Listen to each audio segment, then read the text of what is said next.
Shalom adik-adik, apa kabar? Kali ini ketemu Kak Ria lagi ya. Nah, ini perikop terakhir di pasalnya yang kedua dari kitab Markus. Kita sudah di akhir pasal yang kedua. Senang banget ya, ternyata bisa kita menyelesaikan 2 pasal. Nah, lanjutnya nanti minggu berikutnya kita ketemu di pasal yang ketiga.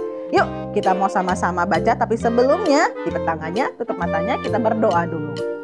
Tuhan Yesus, terima kasih hari ini kami boleh kembali belajar. Kami percaya semuanya karena kebaikan Tuhan saja. Terima kasih Tuhan Yesus, kami mau belajar dengan sungguh-sungguh. Tuhan buka hati kami sehingga setiap firman boleh menolong kami makin hari makin serupa Kristus. Dalam nama Yesus Kristus kami berdoa dan bersyukur. Amin. Yuk sama-sama ambil Alkitabnya, buka Markus yang kedua, ayatnya yang ke-23 sampai dengan yang ke-28. Kita baca bersama ya. Yuk. Judul perikopnya, murid-murid memetik gandum pada hari Sabat. Ayat yang ke-23, pada suatu kali pada hari Sabat Yesus berjalan di ladang gandum, dan sementara berjalan murid-muridnya memetik bulir gandum. Maka kata orang-orang Farisi kepadanya, lihat mengapa mereka berbuat sesuatu yang tidak diperbolehkan pada hari Sabat. Jawabnya kepada mereka, belum pernahkah kamu baca apa yang dilakukan Daud ketika ia dan mereka yang mengikutinya kekurangan dan kelaparan? Bagaimana ia masuk ke dalam rumah Allah waktu Abiatar menjabat sebagai imam besar, lalu makan roti sajian itu, yang tidak boleh dimakan kecuali oleh imam-imam, dan memberinya kepada pengikut-pengikutnya. Lalu kata Yesus kepada mereka, hari Sabat diadakan untuk manusia dan bukan manusia untuk hari Sabat. Jadi anak manusia adalah juga Tuhan atas hari Sabat. Wah, yang ini juga seperti minggu lalu ya, agak berat gitu ya. Ini masih membahas tentang hukum. Salah satu hukum, ingat di hukum Taurat itu, ingat dan kuduskan hari Sabat. Nah, orang-orang Farisi ini kan adalah orang-orang yang suka sekali gitu ya mengkritik orang lain kalau nggak ikutin aturan-aturan hukum Taurat gitu ya. Nah, waktu itu murid Tuhan Yesus itu lagi jalan di ladang gandum pada hari Sabat, lalu petik gandum.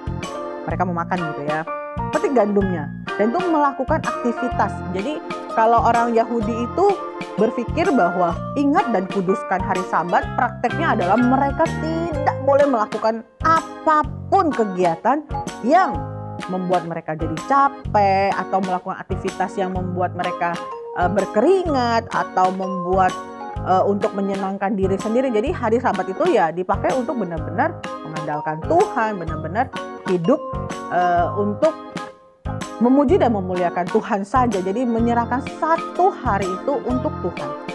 Jadi ingat dan kuduskan hari Sabat itu ketika itu murid-murid merasa bahwa kok gak dilakukan ya sama murid-muridnya.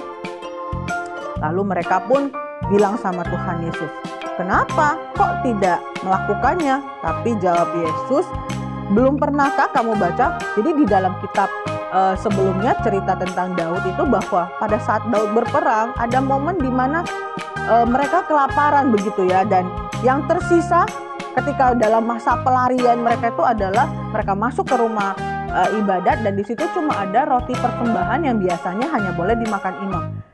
Itu kan kalau misalnya makan makanan imam itu melanggar aturan juga ya, tapi karena kondisi yang sangat terdesak, mau nggak mau si imam itu memberikan rotinya kepada Daud dan pasukannya. Jadi ada kondisi-kondisi tertentu, ada hal-hal tertentu yang membuat kita bahwa ada yang lebih prioritas loh dibandingkan hukum-hukum yang mengatur dan akhirnya membuat ribet dan malah menyusahkan manusia yang harusnya bisa memuliakan Tuhan gitu ya. Kayak misalnya contoh, kalau misalnya kita kelaparan gitu ya, terus hanya gara-gara ini cerita yang Daud itu ya, hanya karena rotinya untuk imam, kemudian di luar mereka kelaparan, hanya karena roti itu untuk imam, terus kemudian kita membiarkan orang lain mati kelaparan.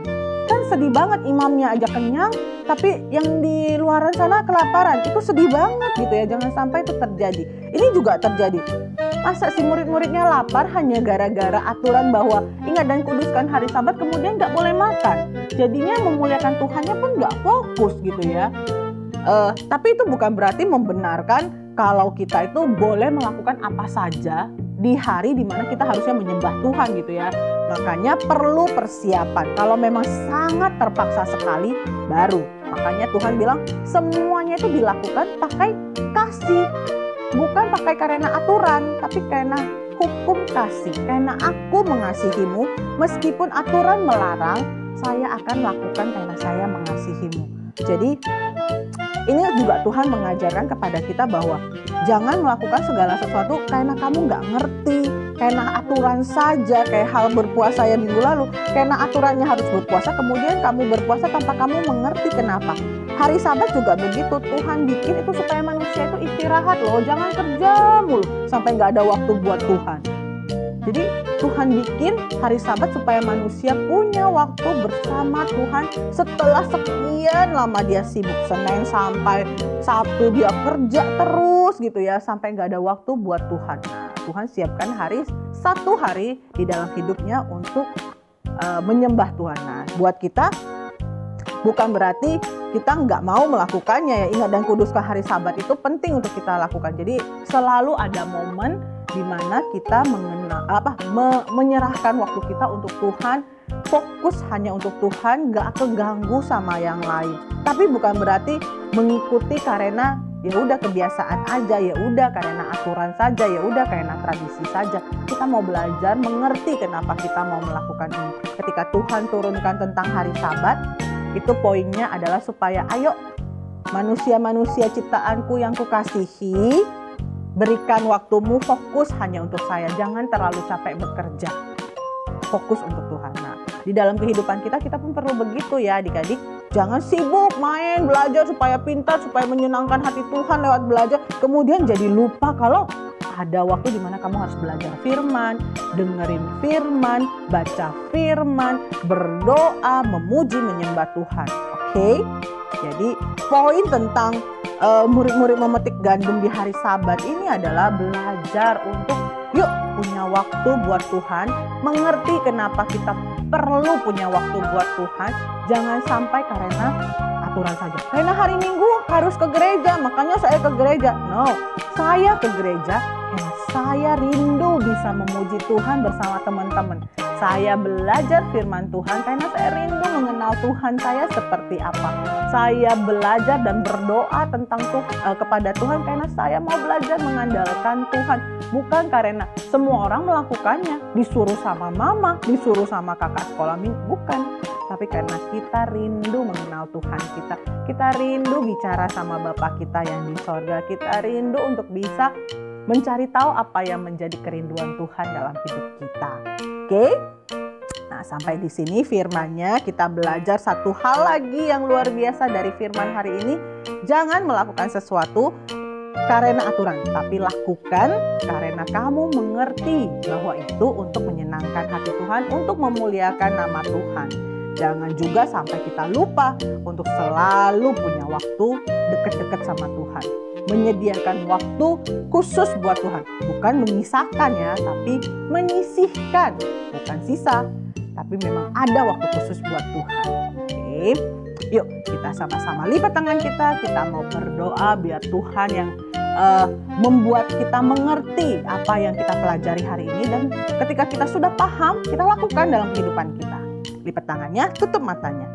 Tuhan Yesus, terima kasih, kami mengucap syukur karena hari ini kami kembali diingatkan bahwa Tuhan baik dalam kehidupan kami.